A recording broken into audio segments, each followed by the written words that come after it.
믿음의 선배들이 이렇게 기도합니다. 네, 여러분 들으셨는지 모르지만 나의 모습을 십자가 밑에 감춰주시고 오직 하나님만 보이게 해달라고 그렇게 기도하죠. 저도 간절히 소원합니다. 내 잘못된 모습 또한 모든 것을 이 시간만큼이라도 하나님 말씀을 선포하는 이 시간만큼이라도 보이지 않게끔 오직 살아계신 하나님 말씀만 우리들 눈에 보였으면 합니다. 그래서 은혜를 받고 성경에 기록된 것처럼 이러한 죄를 자꾸 반복하지 않았으면 하는 그렇게 바람입니다.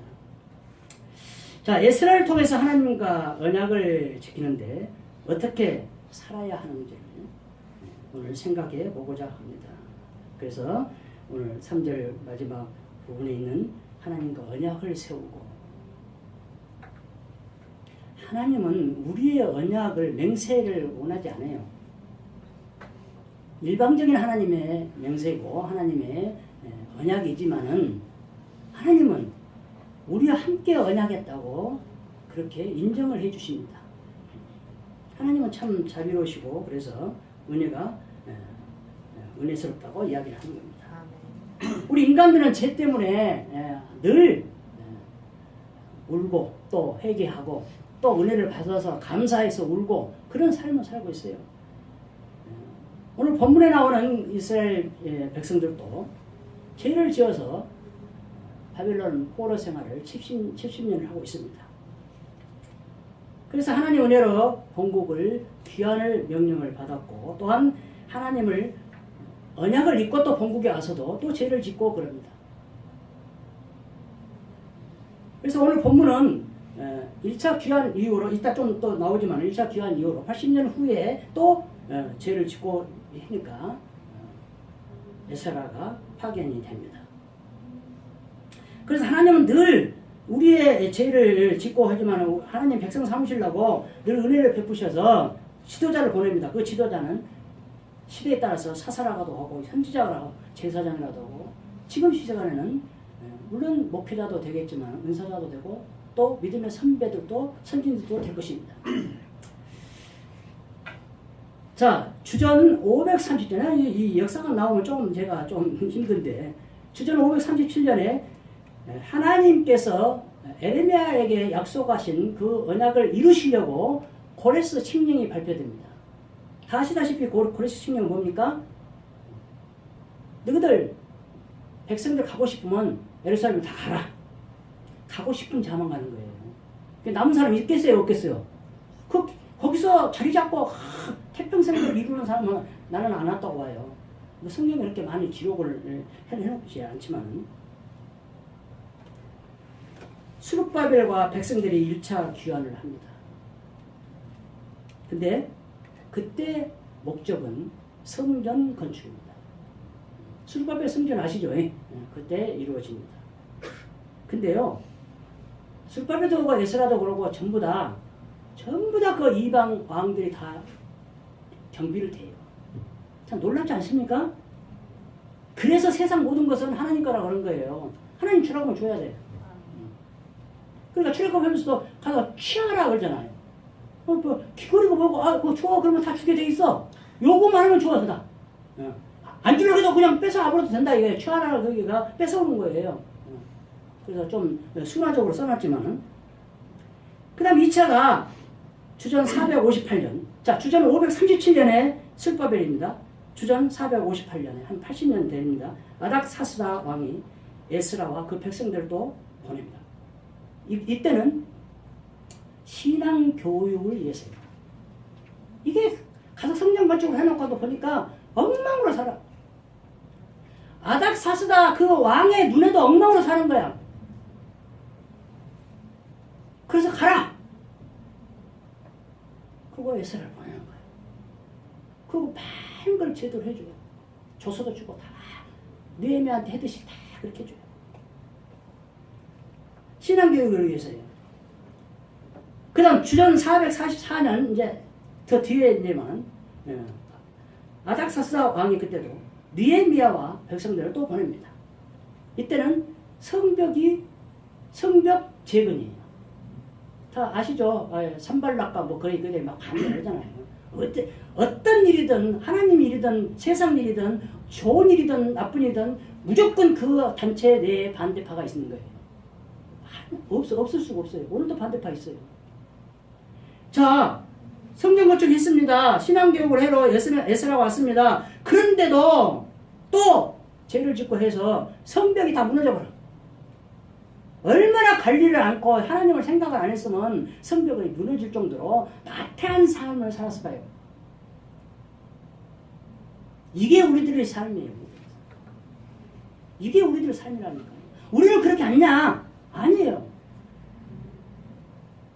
우리가 나태한 삶을 살 때 우리 마음속에 있는 하나님의 성벽이 다 무너지고 있는 거예요. 저는 그런 말 잘하는데 뭐 벽돌 한 장 한 장 뭐 하늘에다가 쌓아서 성전을 지어라 뭐 해라, 저는 그런 거 잘 말 안 하잖아요. 근데 저는 수없이 많이 듣고 다녔어요. 근데 제가 볼 때는 그거 신학적으로 그렇게 막 떠들 정도는 좀 참고를 할 수 있어요. 왜냐, 우리의 행위 하나하나가 그거를 이루어 간다는 것을 의미하는 것은 좋아요. 그러나 그걸 너무 강조하고 있더라는 거예요. 그런데 저는 안 합니다. 하여튼 어쨌든 이렇게 무너지는 그런 삶을 살고 있어요. 그렇다면 오늘 7장부터 시작해서 본문에 이르기까지 에스라를 끝내는, 에스라가 의하면 한 군이라고도 해요. 근데 에스라는 어떤 사람입니까? 첫 번째로 봐야 될 것이 학자 겸 제사장입니다. 7장 1절에서 5절까지. 그래서 7장부터 읽어보라는 거예요. 학자 겸 제사장. 왜 거기서 제가 그 이야기를 했냐. 자, 아닥사스 왕이 가서 너그 백성들 교육 좀 시켜라 그러는 거예요. 환장을 이래요. 이방인이 어떻게 신앙교육을 시키라고 말해요. 지금 세상 사람들이 우리 교회 하다가 목사한테 너 교인 좀 신앙 좀 교육 좀 잘 좀 시켜, 이런 이야기예요. 지금 이게 심각한 이야기예요. 지금 뭐 하나님 은혜로 아닥사스다 고레스 왕 마음을 감동시켜서 이런 대단한 기적을 일으키다 좋아할 것이 아니라는 거예요. 지금 창피한 이야기예요. 창피한 이야기. 그래서 에스라는 부끄러워서 마병과 군사를 원하지 않아요. 부끄러워서 말을 못해요. 하나님 앞에서 부끄러워서 말을 할 수가 없어. 이게 우리 인간의 하나님이 심어놓은 기본적인 양심이에요. 양심. 양심에 화인 맞아가지고 이래도 모르고 저래도 모르고.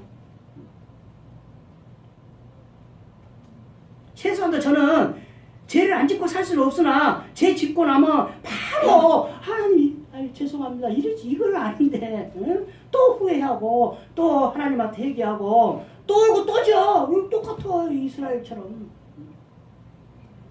그게 가장 잘 나타나는 게 사사기라고 늘 말씀드립니다.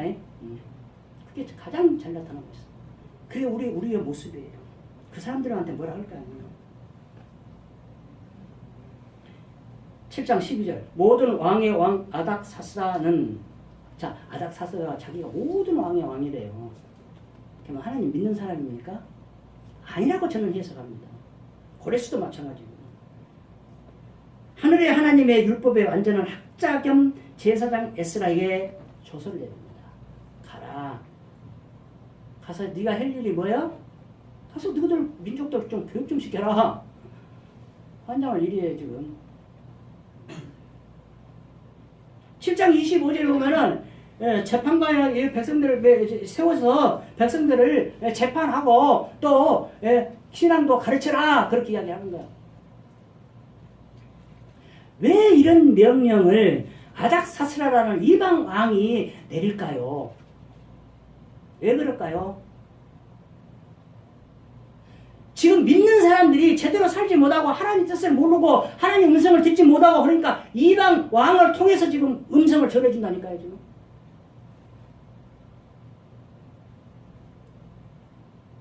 다니엘처럼 음성을 듣고 계속 했다면 이렇게 명령을 내리지를 않아.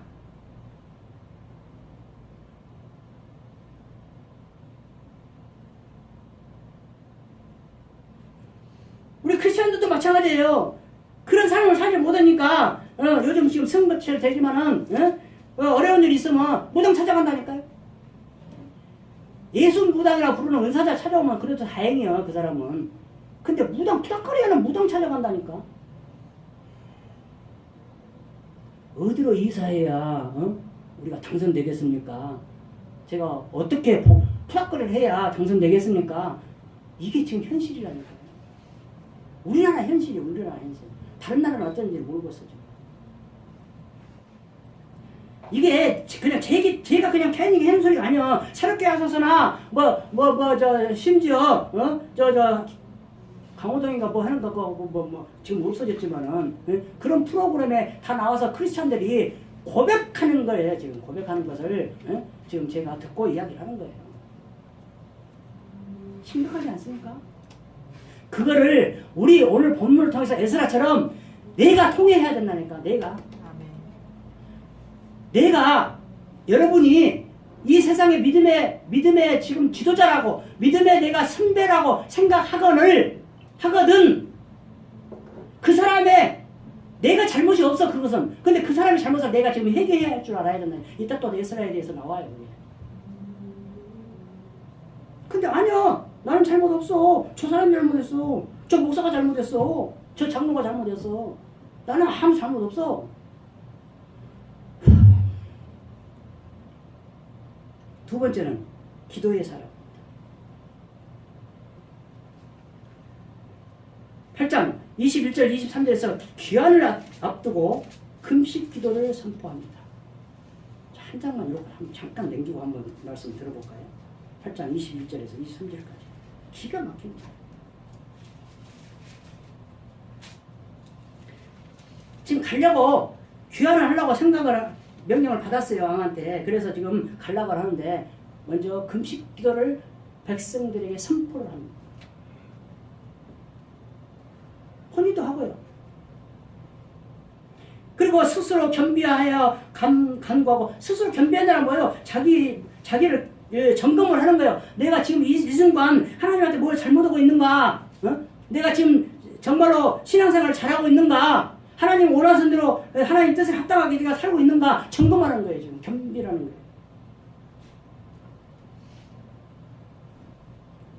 그리고 간구했어요. 그랬더니 그 간구가 31절에 보면 하나님의 손이 우리를 도우사 대적과 길에 매복한 자의 손에서 건지신지라. 아멘. 하나님 응답해요. 근데 이때 기도해도 23절에 보면 하나님께 간구했더니 그의 응답하심을 입었느니라. 응답받았습니다. 이런 응답이 우리 새벽에도 내리기를 바랍니다. 아멘. 근데 내리려면은 이 에스라처럼 이렇게 저는 금식 배고파서 어지러서 그냥 금식은 잘 말 안 하는데 이 정도로 간절하게 기도를 해야 된다. 그리고 자기 유익을 하나도 구하지 않아요. 하나님을 찾는 자에게 복을 주시라는 거예요. 선을 베푸시라는 거예요. 그리고 저주도 반드시 나와요. 하나님 찾지 않는 자들은, 배반하는 자들은 어떻게 하라고? 진노를 내려주라는 거예요. 저주하는 거 늘 다윗을 이야기하면서 이야기합니다. 그거 믿음 있나 없나 그걸 따지지 마세요. 하나님한테 간구할 때는 저 사람 죽여버리라고 해도 괜찮아요. 그거는 하나님 주권이니까 하나님한테 간구하는 거예요. 그걸 듣고 목사가 돼갖고 뭐 믿음 좋다 하는 사람이 뭐 어쩌고 저쩌고 하면 안 돼요. 자, 간구하는 것이 뭐를 지금 중점으로 하고 있습니까? 선을 베풀어라는 것을 저는 애매하게 포괄적으로 이야기하고 있지만 그것을 구체적으로 한 가지 이야기를 하고 있어요. 길에서 적군을 막고 22절 중간입니다. 길에서 적군을 막고 우리를 도울 보병과 마병을 왕의 구하기를 부끄러워했다. 왜 그랬을까요?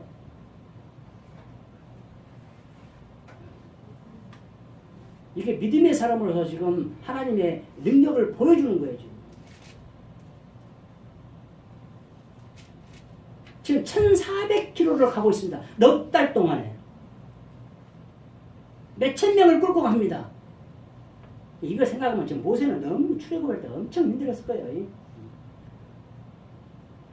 넉 달 동안 1,400km, 하루에 16km 정도 걸어갑니다. 하루에 매일 16km 걷는다는 게 여러분 쉬운 일입니까?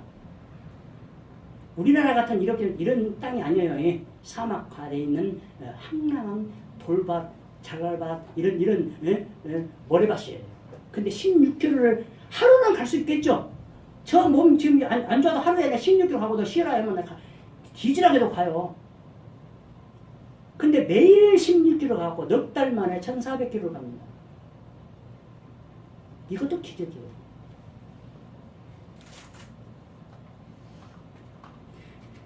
이렇게 에스라는 하나님을 완전하게 믿고 그렇게 하나님 앞에 섭니다. 그리고 응답을 받습니다.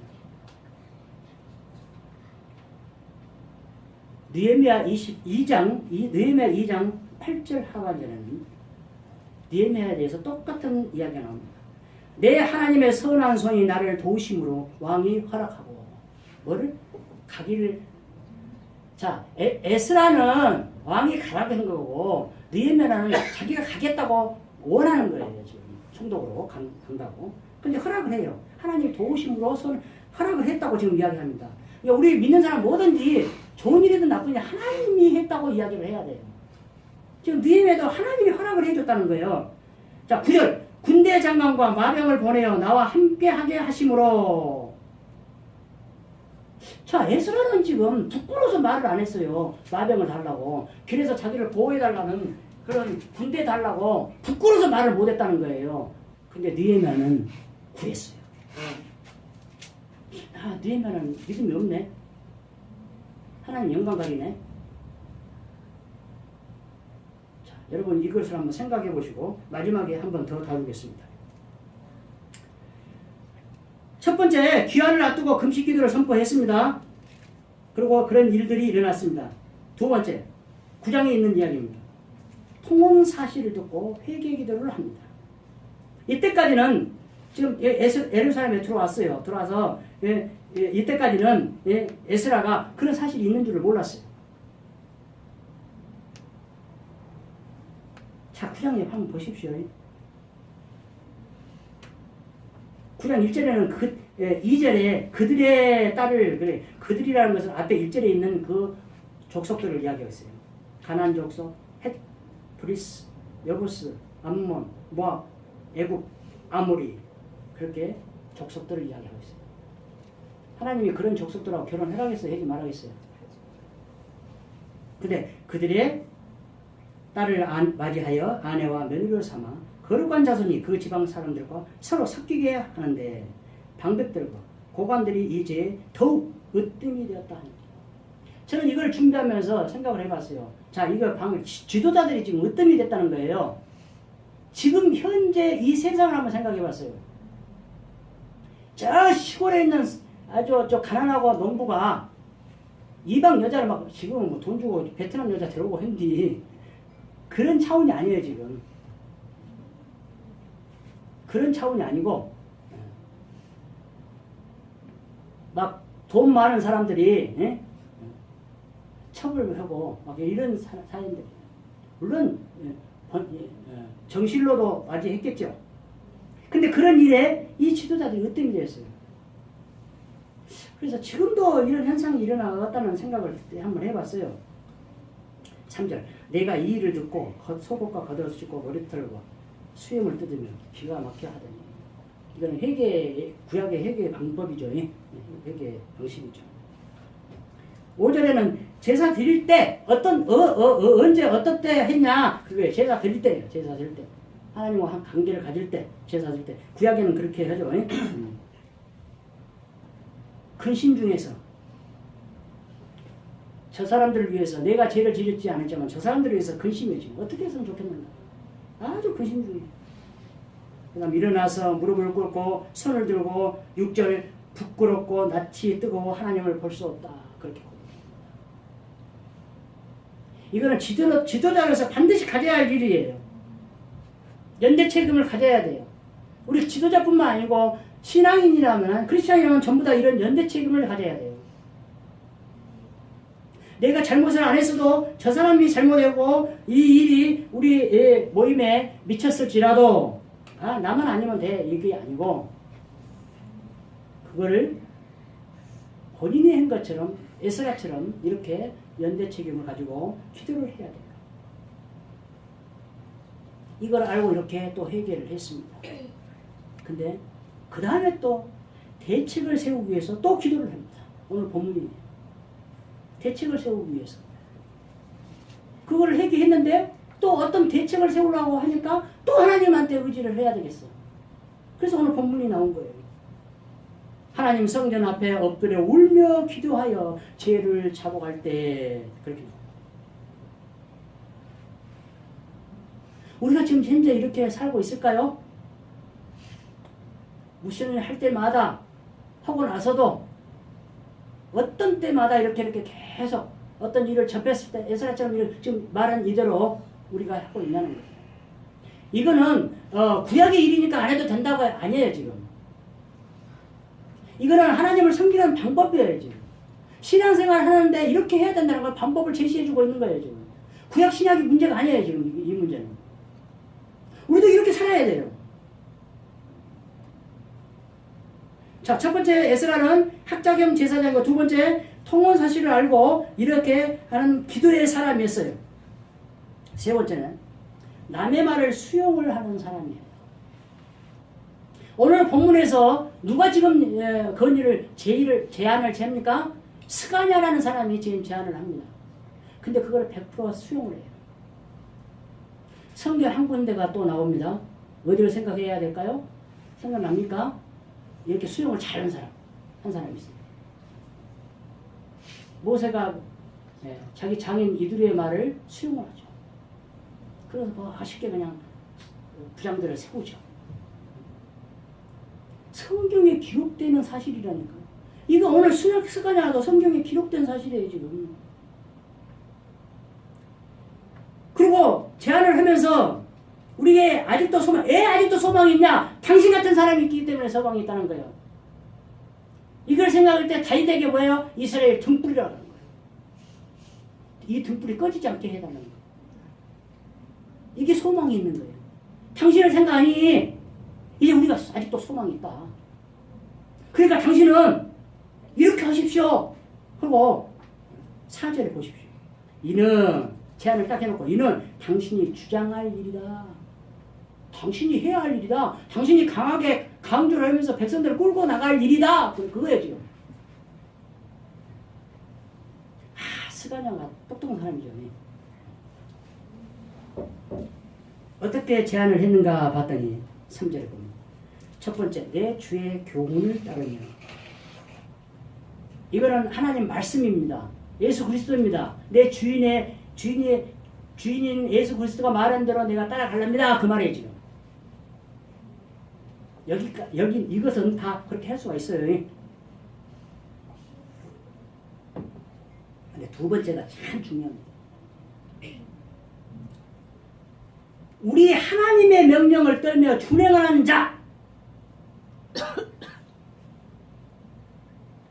우리 하나님의 명령을 떨며, 지금 떨며에다 제가 강조를 합니다. 떨며 준행하는 자의 가르침을 따라. 누가 가르쳐? 에스라가 가르치는데 그 에스라가 어떻게 살고 있어? 하나님 말씀 명령을 막 떨면서 준행하는 거야. 목회자가 성도들 참 말 안 들어. 그 할 말 자격이 있습니까 없습니까? 여기를 보면 지금 자기가 하나님 명령에 떨면서 준행했는 모습을 성도들한테 보였냐 안 보였냐는 거예요 지금 그걸 이야기하고 있어요 지금. 그 모습을 보였다면은 성도들은 따라온다는 거예요. 주님의 말씀으로 그렇게 듣고 따라온다는 거예요. 오늘 원장님 기도하면서 사자 목사라 그러더라고요. 나는 그런 단어 잘 안 씁니다. 근데 그게 나쁜 말은 아니에요. 좋은 말인데 내가 그렇게 못 사니까 그렇게 사용을 안 한 거예요 내가. 헌신이라는 단어가 똑같은 맥락이에요. 모든 사람이 그렇게 기도할 때 그렇게 우리 사자 목사님 어쩌고 해서 해요. 근데 제가 기도할 때 한 번도 안 나왔죠. 주의종이란 말도 안 나오고. 왜 그러냐? 내가 그렇게 못 산다니까. 내가 하나님의 명령을 떨며 준행하는 자, 그렇게 살고 있느냐는 거예요. 사자란 말이 그거예요. 하나님 명령을 그대로 갖다 전해주는 거예요. 그게 사자예요. 지금 트럼프한테 김영철이가 와서 전해줬잖아요. 국빈 내 버금가게가 좀 대우를 해주고 있어요. 왜 그래요?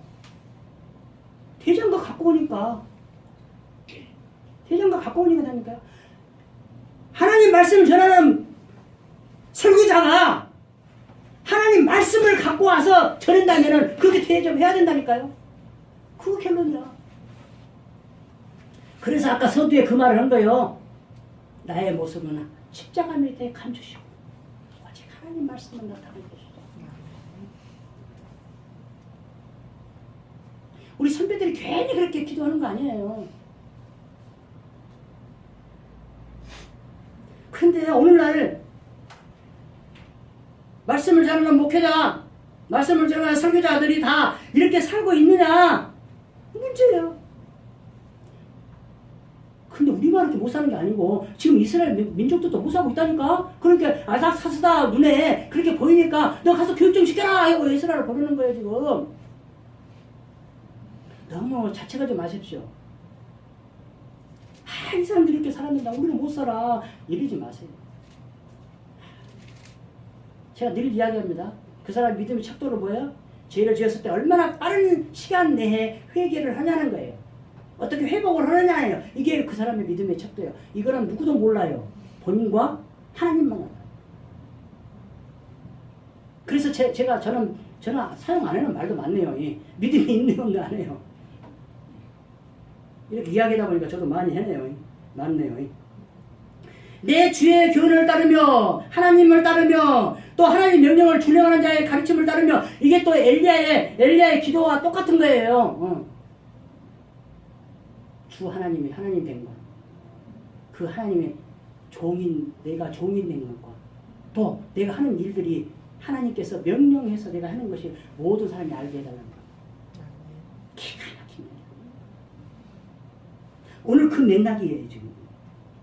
내 주의 교훈을 따르며 두 번째 하나님의 명령을 따라 떨며 준행하는 자의 가르침을 갖고 내가 하나님과 언약을 세우고 있습니다. 누구의 말을 듣고?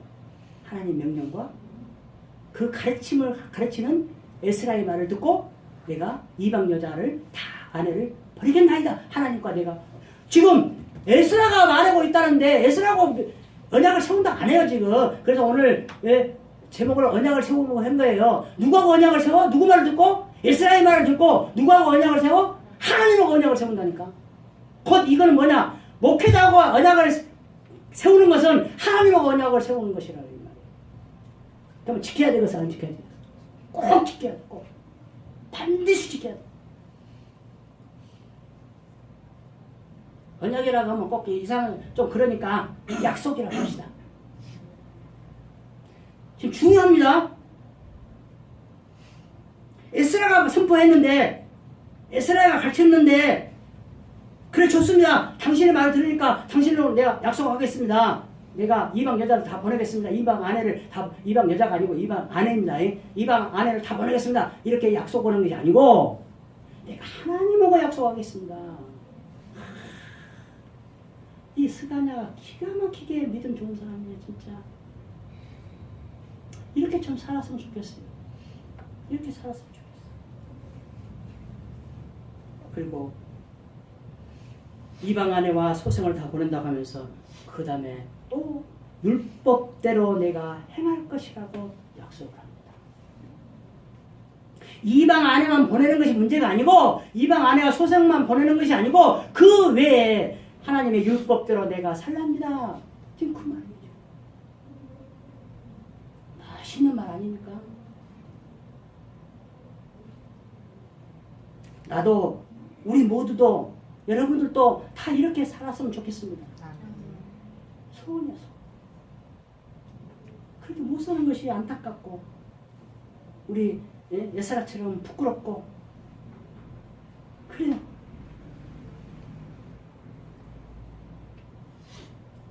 한번 아까 말대로 이방 아내와 결혼하는 것이 안 된다고 했는데 어디에 나와 있냐? 신명기 7장 2절에서 4절까지 나와 있습니다. 너희들이 차지할 땅에 들어가거든 그 족속들을 진멸해라. 여기서 한 가지 잠깐. 진멸하라는 것을 속히 진멸하라고 했고 천천히 진멸하라고 두 가지 명령을 내립니다. 우리 하나님은 우리에게 이렇게 명령을 내린다니까요. 그럼 어떻게 하라는 거예요? 빨리 그 사람들 없애버리라는 거예요? 아니면 천천히 없애라는 거예요? 이게 분별이에요. 이게 분별이에요. 첫째, 속히 없애라는 것은 빨리 준행하라는 뜻이고, 천천히 없애라는 거는 거기에 빨리 없애면은 짐승이 너무나 많아서 너희들이 들짐승한테 당한다 이 말이에요. 그러니까 천천히 없애라는 걸 봐가면서 상황에 따라서 환경에 따라서 모든 것을 그렇게 해가 나가라는 거예요. 그런데 하나님 명령은 두 가지로 해요. 그것 때문에 무엇이 원래는 싸우면 안 돼요. 그들과 언약하지 마라. 그들을 불쌍히 여기지도 마라. 그들과 혼인하지 말라. 왜 혼인하지 말라고? 그들의 유혹 때문에 그들의 신을 섬길까 하노라. 이걸 그대로 성취한 사람이 누구예요? 응? 대표적으로 성경에서 솔로몬이잖아요. 솔로몬. 대표적으로. 자, 그래서 은혜가 풍성한 데는 너도 풍성해. 그러니까 너무나 가분하게 은혜 구하지 마세요. 이게 내 은혜가 족하다. 그렇게 생각하고 사십시오. 저는 그렇게 이제 살려고 모든 걸 포기하고 삽니다.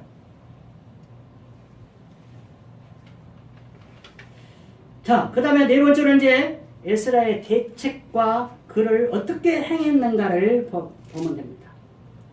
첫 번째로 5절에 있는 이야기입니다. 무리들에게 맹세를 시킵니다. 왜? 스가랴가 이렇게 하니까 그럼 너희들 맹세해라. 다 모여서. 그랬더니 무리들이 맹세를 합니다. 5절. 이에 에스라가 일어나 제사장과 레위 사람들과 온 이스라엘에게 이 말대로는 누구 말대로요? 스가랴가 제안한 이 말대로 행하기를 맹세하게 하며 무리가 행하는지라. 이거는 무리들의 결단을 촉구하는 거예요. 결단을 해야 된다. 의에 해야 된다. 결단을 해야 된다. 두 번째 하는 것이 금식기도예요. 또 여기서 또 금식기도 또입니다.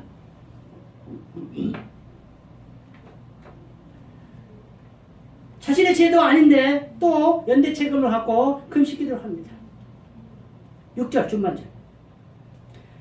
그가 들어가서 사로잡혔던 자들의 죄를 근심하여, 여기도 또 근심이 또 나오죠. 음식도 먹지 아니하며 물도 마시지 아니하더라. 또 금식. 왜 또 금식기도를 또 할까요? 또 하나님한테 아뢰는 거예요. 하나님 이 스가랴 말대로 이렇게 하려는데 하나님 어떻게 해야 돼요? 하나님 저에게 힘을 주시고 백성들에게 이 행할 수 있는 믿음을 허락하여 주세요. 또 기도한다니까 지금. 다니엘이 기도의 사람이지만 에스라도 기도의 사람이죠. 근데 에스라는 기도의 사람이라고 말들 안 해 사람들이.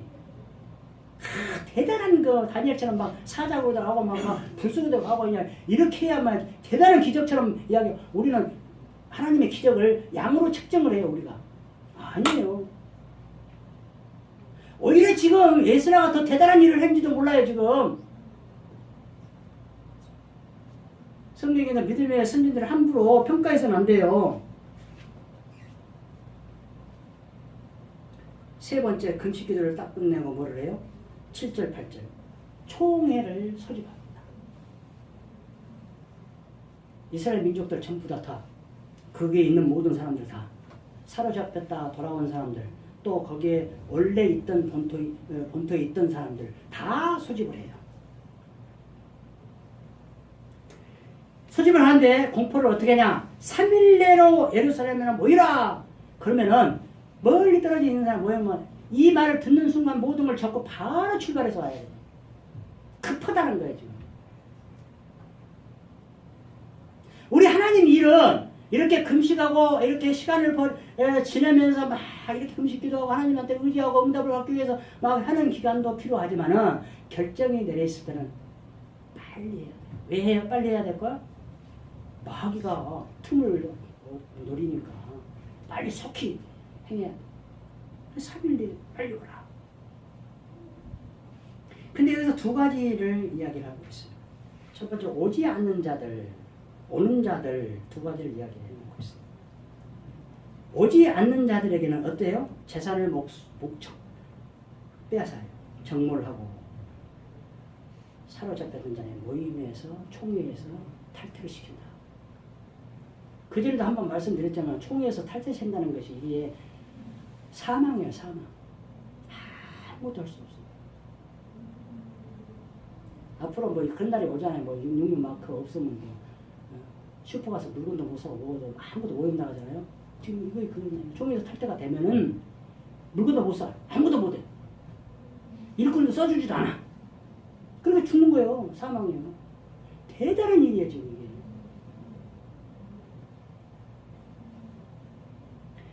자, 7장 26절에서 아닥사스다 왕의 이따가 찾아서 읽어보세요. 아닥사스다 왕의 명령보다 이거는 굉장히 약해요. 그건 아예 죽이라고 이야기를 해본 거예요. 죽여. 약해요. 다음에 이제 오지 않는다는 이야기고 참석한 자들의 두 가지 고통이 있습니다.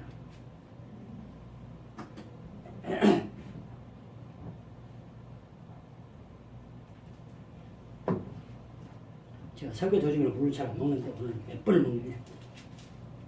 참석한 자들은 어떤 것도 있습니까? 9절 하반절. 하나님의 성전 앞 광장에 앉아서 이 일과 큰 비 때문에 떨고 있더라. 자, 큰 비 때문에 지금 추워서 떨고 있을까요? 그런 의미가 아닙니다. 우리 한글 그냥 떨고 있다는 게 저기서 떨고 있구나 이렇게 생각하면 안 돼. 첫 번째, 이 일이 뭐예요? 이 일 때문에 지금 떨고 있어. 이 일이 뭐예요 지금? 이방 아내와 자식을 지금 쫓아야 돼. 그것 때문에 지금 떨고 있어. 어떻게 할까? 해봤어요? 안 해봤어요? 떨궜죠. 그러죠? 총회에서 해라고 하면 해야 되니까. 그것 때문에 떨고, 그 다음에 큰 비 때문에 떨어. 추워서 떨기도 했겠죠. 큰 비니까. 이게 큰 비가 뭐냐? 여기는 지금 현재 주전 457년 12월이에요. 근데 이스라엘은 10월부터 그 다음에 2월까지 우기랍니다. 우리는 7, 8일, 6, 7, 8이잖아요. 거기는 10월부터 그 다음 2월까지 우기인데 비가 많이 와요. 큰 비. 그러니까 두 가지로 지금 떨고 있어요. 자, 여기가 지금 느헤미야 8장에 있는 수문학 강당입니다. 거기서 지금 떨고 있어요. 모였어요. 이 두 가지 고통을 겪고 있습니다. 그런데도 전부 다 명령에 순종해서 와서 있습니다. 지금 이 시대에 과연 그 큰 비에 비 맞고 우리나라로 12월 달에 출 때 거기 서 있으라고 하면 서 있을까요? 나부터도 안 가. 나부터도 안 간다니까. 그렇다면 이 시대의 사람들이 지금 현재 우리보다 훨씬 믿음 생활 잘한 거예요. 진짜 회개해야 할 일이라니까. 자, 말씀 맞추는데 세 가지 것만 생각해보고 좀 길 것 같아서 간단하게 언론을 끝내겠습니다. 첫 번째 생각할 것이 고레스 왕 아닥사스다 왕은 이방 왕인데 어떻게 이스라엘 성전 건축과 모든 것을 신앙교육을 하라고 이렇게 허락을 해서 보내는가라는 문제예요. 어떻게 답을 하시렵니까? 믿음의 후배가 와서 이 사람들은 이방 왕인데 어쩌고 이렇게 해? 우리 기준으로 보면 일본 놈들 와서 우리가 막 종교고 뭐고 창씨 개명까지 하면서 이제 말살을 시키잖아요. 여기는 그걸 안 해요 지금. 그래서 세계 강국이 된 거예요 지금. 그런 민족들이.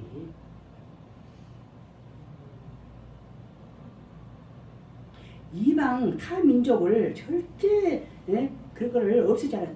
국가 정책, 타민족, 타문화를 포용을 해요. 딱 하나만. 주권만 주지 않아요. 너희들 뭐든 하는 건데 우리 말 듣고 해라. 그러면 지금 국가에서 어디 데모 몰라면 신고해갖고 허락받고 하잖아요.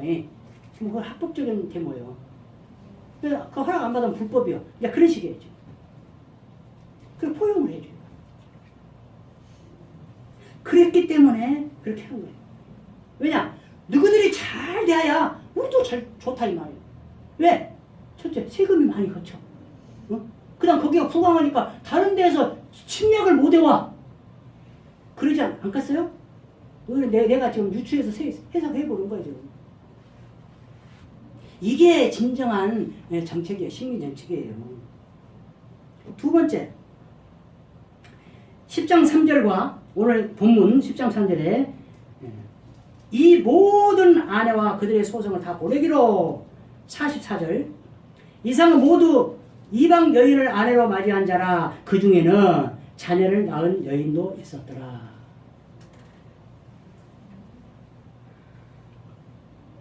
과연 다 보냈을까요? 여러분 어떻게 해석합니까? 성경은 그 뒤로 이야기를 안 해놔요. 왜? 구원하고는 우리 신앙생활하고는 아무 관계가 없어. 그 뒷이야기는. 그렇게 생각하시면 돼요. 구원하고 우리 신앙생활하고는 아무 관계가 없어. 그 사람들이 보냈든 안 보냈든 나하고는 관계가 없어 지금. 그래서 성경은 기록을 안 해놔요. 보냈을까요? 안 보냈을까요? 자, 보냈다고 해석을 하자면은 과연 그 여자들 자녀들 중에 개종을 했다면 어떨까요? 개종을 했다면. 개종을 했다면 보내지 않죠. 그래서 성경은 이혼이 답이 아니라는 거예요. 이혼이 답이 아니에요. 개종했다면 그 이야기가 답을 정확히 해놓은 이야기가 고린도전서의 7장 12절에서 16절까지 사도 바울이 답을 해놓고 있습니다. 그 배우자가 믿지 않는 배우자예요. 근데 함께 살기를 원한다면 함께 살아라. 그 배우자가 믿지 않는 배우자인데 헤어지기를 원한다 하면 헤어져라. 그렇게 답을 해놓고 있어요. 근데 거기다가 또 소들을 또 붙여놔요. 뭐라고 붙여요? 그 믿지 않는 배우자가 나로 인해서 구원을 얻을까 하나.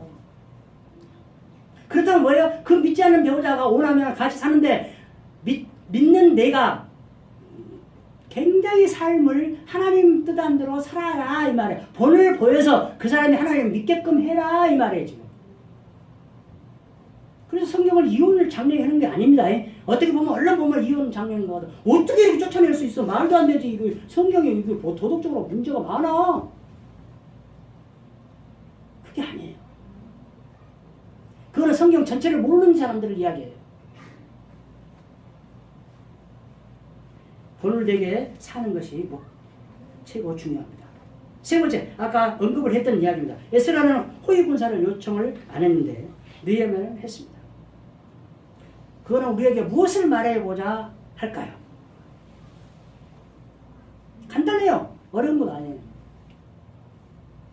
은사를 우리에게 모든 사람들이 은사를 다 다르게 줘요. 뭐를 의미할까요? 제가 이걸 이야기하면서 성막의 휴정을 이야기하는 거예요. 여러 가지 색깔이 모여서 하나의 교회를 이루어요. 하나님의 역사는 에스라엘의 역사였기에 그 1400km 가면서 도적대들이 엄청 많은데 다 하나님 보호를 해줘요. 근데 느헤미야처럼 호위 군사를 보내서 그 군사들이 보호하게끔 해주기도 해요. 이 말을 어떻게 이야기해요? 하나님은 사람을 통해서 역사한다. 그렇게도 이야기해요. 그래서 하나님의 역사는 여러 가지로 하기 때문에 우리 개인 생활, 신앙 생활도 여러 가지이기 때문에 결론은 함부로 판단하고 정지하지 말라. 결과론적으로 열매가 나타나기 전에는 그 나무를 알 수 없다. 결과론적으로 열매가 나타나기 전에는 유다가 예수님 팔지 안 팔지 몰라. 그죠? 아무도 몰랐죠. 같이 있는 그 제자들도 몰랐어. 아무도 몰라. 유다라고 지적은 한 사람도 없어. 함부로 판단하면 안 돼. 저 사람이 저희가 예수 팔았어. 오케이. 아니. 근데 행위를 했을 때, 그 열매를 봤을 때 유다가 예수를 팔았구나. 여러분, 함부로 판단하지 마십시오. 함부로 정죄하지 마십시오. 이거는 하나님 원하는 삶이 아닙니다. 우리 새벽에 모든 주님 백성들이 이러한 삶이 되기를 주님의 이름으로 축원드립니다.